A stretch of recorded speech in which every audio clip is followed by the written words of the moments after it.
Well, I started coaching because I was casting for Ian's for Style.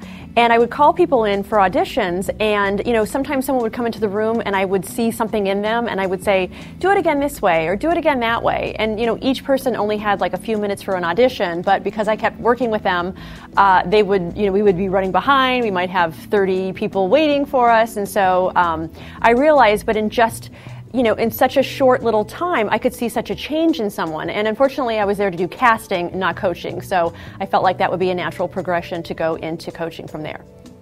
I teach in the type of environment that I would want to be taught in. And I feel like by focusing on the positive, you can really see people bloom. Hosting it's all about confidence. And if they're in a positive environment where it's safe, then their confidence really comes out and that just makes them a stronger host. Once I started to work with someone, I could see like a change in them really quickly. And it was almost sometimes like flipping a light switch, that you could just see them kind of getting it and you could see a change in them immediately.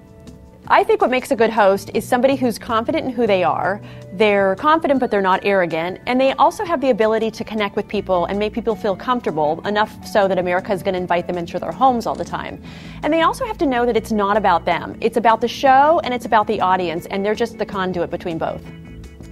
When it comes to shooting a reel, I feel like you shouldn't be doing it too soon. You really want to get your skills up first. I know some casting directors and agents who will only look at you one time and will never look at you again. In the talent business, we all have databases in our head, and we may not remember your name, but chances are we're going to remember your face, and especially if your read isn't good. It has to sell us on your skills immediately and what you're capable of doing. So you don't get a lot of time from a casting director, probably 15, maybe 30 seconds. So do not waste it on us seeing how pretty you look in all these different pieces. That doesn't really matter. What we need is quality footage.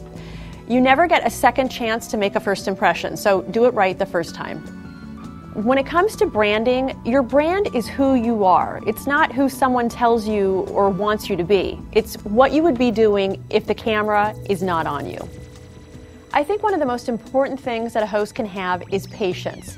It's not going to happen overnight, and there's people out there who make it look really easy, but it's really not. So just really keep up your skills, practice, and don't give up if this is something that you really want to do.